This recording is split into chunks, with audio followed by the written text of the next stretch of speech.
Good evening, everyone. My name's Louise Regan. I'm the Vice Chair of Palestine Solidarity Campaign, and I'm chairing tonight's first of our live stream sessions organised by the trade union group within Palestine Solidarity Campaign, Trade Unions Against the Arms Trade. We'll be hearing from trade unionists, from staff within PSC, but also, most importantly, we'll be hearing from our partners in Palestine about the situation currently, and also the things that you can do as trade unionists to get involved and to support our Palestinian friends in gaining a justice for them, particularly at the moment, given the massive attacks on Gaza. I know many of you will have been out and involved in Trade Union Day of Action today. Within your workplaces and out on the streets, raising awareness and talking about what is happening in Gaza. But we know that the situation in Gaza is horrific, both in terms of the amount of deaths that we are seeing and also the humanitarian crisis. But we also know that across the West Bank, there have been huge increase in violence, settler violence, but also violence from the military to Palestinians, and we will be hearing about some of that during tonight's session. Absolute pleasure to be here this evening, and quite rightly we send our solidarity. I'm pleased to have been on the marches in London. I'm pleased to have spoken at those marches, and pleased that my trade union and all the affiliated trade unions to the Labour Party and all those not affiliated, along with civic leaders across the board, have been calling out for a ceasefire. Nobody can look at the images, nobody can look at the wanton destruction that's going on currently in Gaza and think that what's happening to the people there is right or just. So at this moment in time, about £100 billion worth of arms are sold every year, with the buyers spread across the world. The United States is by far the biggest arms producer and exporter in the world, but we're also in the UK one of the biggest. The top 10 exporters together account for 90% of the global arms trade. Since the Conservative government were elected in May 2015, the UK has licensed at least £470 million worth of military exports to Israel, including components for combat aircraft, missiles, tanks, technology, small arms and ammunition. The UK provides approximately 15% of the components of the F-35 stealth bomber aircraft currently being used in Gaza. The contract for components is estimated by the Campaign Against Arms Trade to be worth £336 million since 2016. Notably, the UK government admitted that British supplied components were used in 2008 and 2009 in hostilities in Gaza.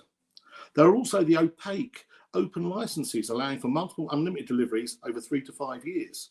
With no official financial value specified, these open licenses include further F-35 components, lack transparency, and allow for unlimited quantities and value exports of the equipment without further monitoring. Much of the value of the UK arms exports is not disclosed. During the 2014 hostilities, ironically, when Lord Cameron was Prime Minister, the government undertook a review of the licensed exports to Israel. This is the same Lord Cameron that's going out there at this moment in time and calling for a pause and calling for a change out there. In announcing the findings of the review, it warned it would suspend accident licenses for components which could be part of equipment used by the Israeli Defence Forces in Gaza if significant hostilities were resumed. Well, surely that is the case, as it would not be able to clarify if its export criteria were being met. As a precautionary measure, the government also stated that no new licenses had been issued during the review period of August 2014 to August 4th of August to the 14th of August 2014. Obviously, that has changed massively since then. Let's also look then, where does that fall within international law? There is a clear risk that arms and military equipment transferred to Israel might be used to facilitate and commit serious violations of international law, including attacks that may amount to war crimes. And we've seen the International Court of Justice decision brought forward by the action of South Africa, which we all welcome. Under both relevant international domestic law, the UK is required to prevent the transfer of military equipment and technology, including parts and components, where there is a clear or overriding risk that such equipment and technology might be used. And clearly, where there is a right to commit or facilitate a serious violation of international humanitarian law or international human rights. Well, these binding obligations are all contained in Articles 6 and 7 of the International Arms Treaty, ATT, as well as the Criteria 1 and 2 of the UK Strategic Export Licensing Criteria, SELC.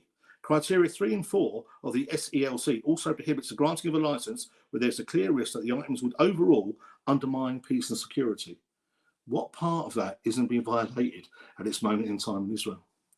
International law also prohibits the UK from providing weapons with the knowledge that they will significantly contribute to unlawful attacks. Well, if that's the law and that's the criteria, why are we still doing this?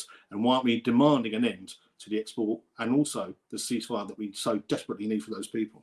We have now got two of our friends from Palestine joining us here. They're in the West Bank, in Tulkarem at the moment. They are actually under siege. We just heard from them before we started this live stream. So they're currently under siege in the refugee camp, but they have joined us and we're really grateful for that. Mohammed Blaidi is the president of the Palestine New Federation of Trade Unions. They're welcome. And Jamal Juma is the coordinator of the Palestinian grassroots Anti-Apartheid Campaign, and also secretariat member of the Boycott National Committee, a campaign which we think is really important. We know it's a grassroots campaign from Palestine that we think it's really important the trade union movement supports. So we're really grateful that you're here and we're really looking forward to hearing from you both. And I know, Jamal, you're going to be doing some translating. So thank you very much. Thank you very much, really, for this opportunity, for organizing this event, and also for your solidarity. And I have to mention and to reflect, the Palestinian appreciation to the masses that go to the streets in UK. And as you said, you are talking about 70% of the British. They are supporting Palestine issue and supporting and calling for stop this genocide that's going on in Palestine. أنا بشتغل في نقابات العمال من سنة 80. I'm a trade unionist since 1980. علمونا وإحنا شباب صغار إنه العمل النقابي الفلسطيني له مهمتين رئيسيات. So they taught us that that generation of the new unionists that the trade union work. علشان هيك إحنا رقم واحد هي المهمة الوطنية الطبقية. Is two things that very connected together. First, the class issue. والمهمة الأخرى المهمة القومية والمفروض ما ينفصلوا أبدا عن بعض. And the national issue that's very connected. You have to work on both of these things to be succeeding and serving your cause. قد نكون إحنا الفلسطينيين الوحيدين اللي في عنا الجانب القومي مرتبط تماما مع الجانب.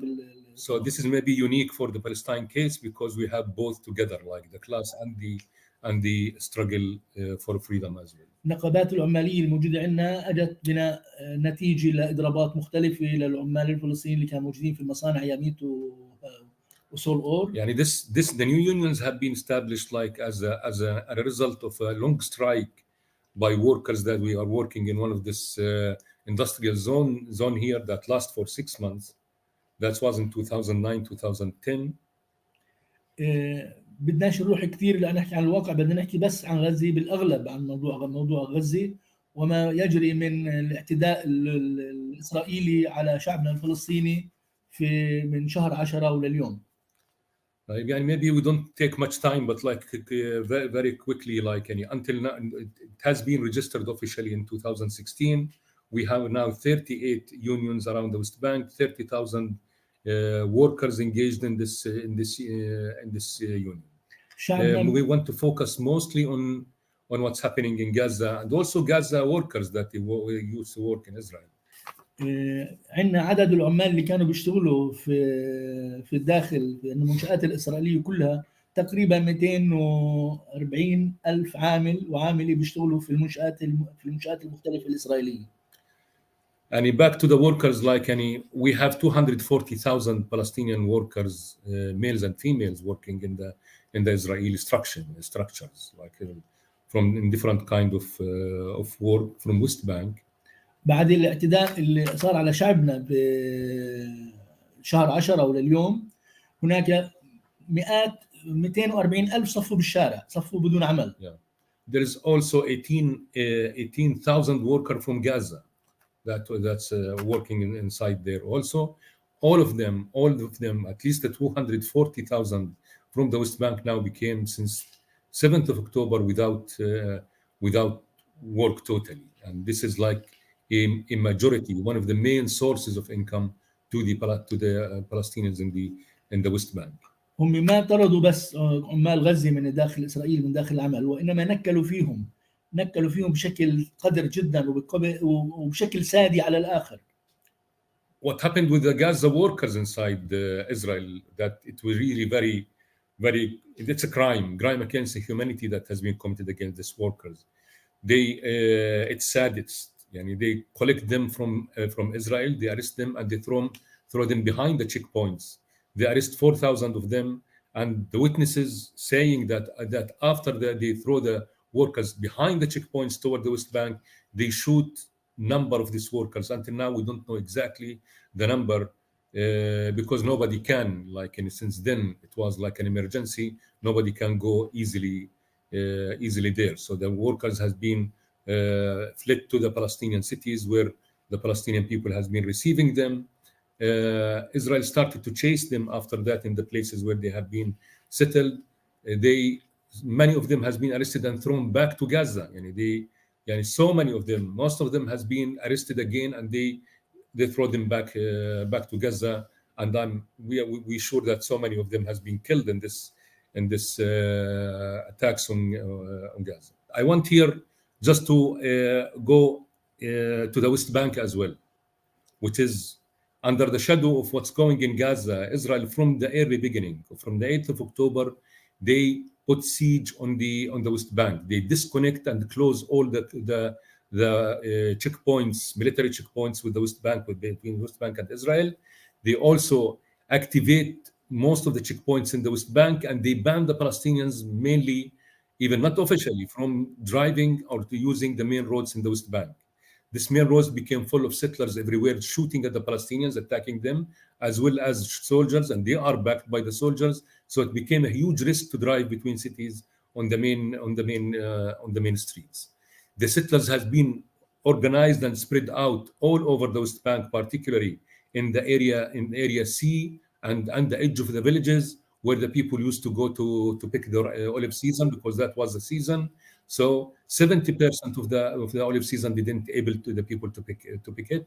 Many Palestinian farmers has been killed by the settlers. The most affected areas, in area C was the Jordan Valley and the Masafir, mainly these areas that where they are targeting all the Bedouin communities in there. Settlers has been organized in and attacking most of the communities there. They were able to forcibly displace 16 communities, Bedouin communities in area C, mostly in the middle of the Jordan Valley, north of the Jordan Valley, and south of Hebron, in Al-Dahriya and Masafir Yatta as well. So there is also 6 communities has been partially, more than half of them has been also pushed out from their areas. There is now 39 communities under systematic daily attack and fights with the people. The problem that we can't go to that areas. It's totally dangerous and totally closed by the Israeli military. So they are attacking the communities, aiming at using the war in Gaza to displace them and to get them out from there. The attack on the Palestinian cities and the refugee camps, that Jenin, they are systematically raid Jenin refugee camp, Jenin the city, Jenin villages as well. They are using drones for assassinating the people, as well Tul Karim, Nur Shams, and Tul Karim refugee camps, both of them. Today, as we said in the beginning, we are still under siege now, under curfew, and they are still in the refugee camp. They killed 3 people today, and they bombed 2 houses in the camp, and they are still there. In Jericho, the same. In Nablus, the same. Until the end of last month, there is 285 Palestinians has been killed by the Israeli soldiers. They have 6,400 people has been arrested. 4,500 almost has been injured. Many of them is seriously injured. Destruction of the houses, expanding the settlements. We are talking today from the 7th of October until now, they built 12 new settlements, what they call them outposts. But we know that they are doing this outpost. They are changing into a colonies. They opened 24 settlers' road that connecting this outpost with the big settlements as well, sieging thousands of Palestinians land there.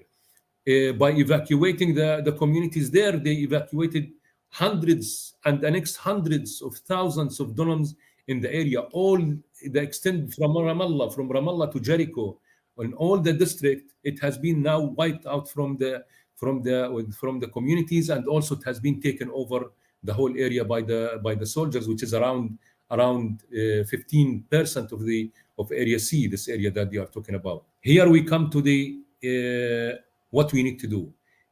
You know that we will never be in such a situation since 1948 up to now, and really this is a critical moment of the Palestinian life and the Palestinian struggle, and this is need definitely to stand up from the international community to stop that.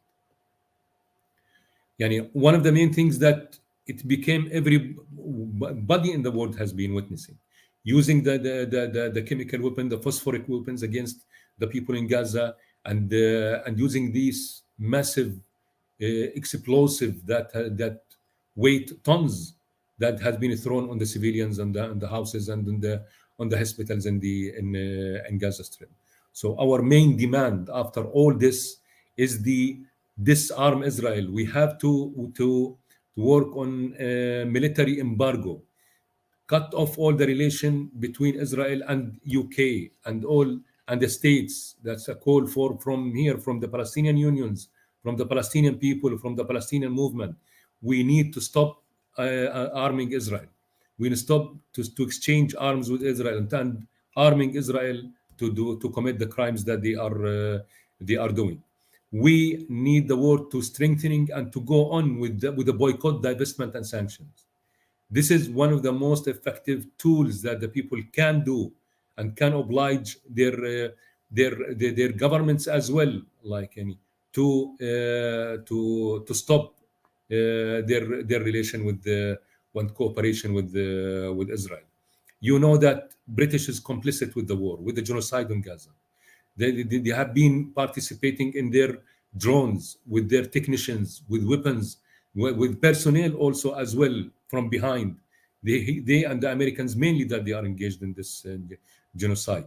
So they are complicit. That's one of the main things that I think you need to work strongly is to make the British government accountable for the work that they are doing.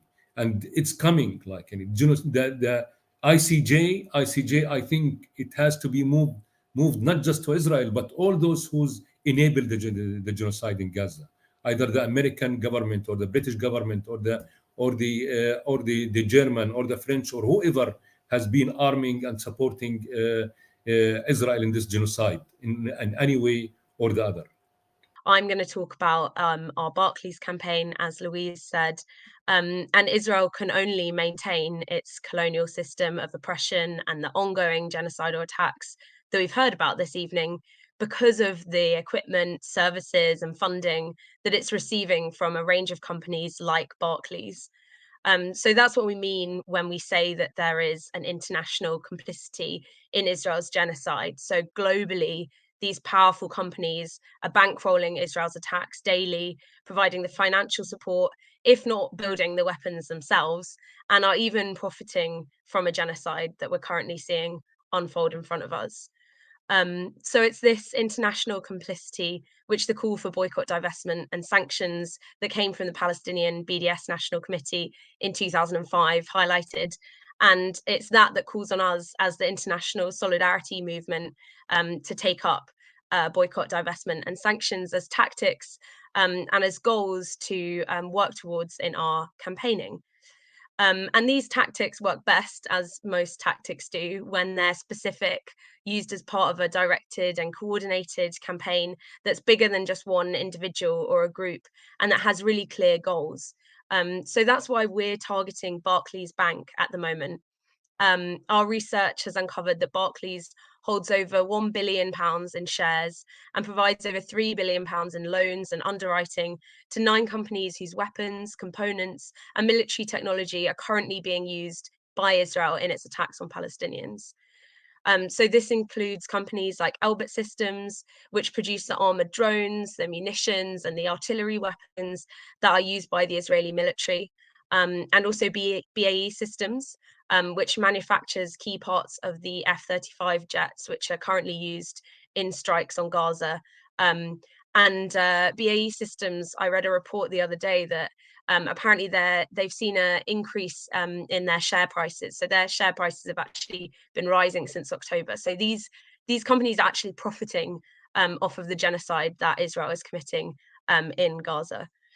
So by providing investment and financial services to these arms companies, Barkleys is not only actively facilitating Israel's ongoing and brutal attacks, but is actually financially benefiting from these massacres. And so we in this campaign, and as people of conscience across Britain and across the world, we're saying no more of this. We're calling for a mass boycott of all Barkleys services, like the one which brought down Barkleys' complicity in South African apartheid in the 1980s, until the bank ends its shameful complicity in Israel's attacks on Palestinians. Please make sure that your union branch is affiliated to Palestine Solidarity Campaign. Make sure you join as an individual member. Please keep coming along to local and national events. The more that we are out on the street, the better it is. As we heard from our friends in Palestine, it does make a huge, huge difference to them when they see thousands of us out campaigning for them. And finally, I would say this, we must not be silenced. We must continue to speak out. As trade unionists, we know that we have a duty to do this, to stand on the side of the oppressed. We have to keep pushing now really hard for a permanent ceasefire and for humanitarian aid, as was outlined really clearly by Mick at the start. But actually, once we have got a ceasefire, once we do get humanitarian aid, we have to keep now fighting for long-term justice and freedom for the Palestinian people who have faced decades of oppression. That is our duty as trade unionists, and I will continue to do that, and I hope you will continue to do that with me.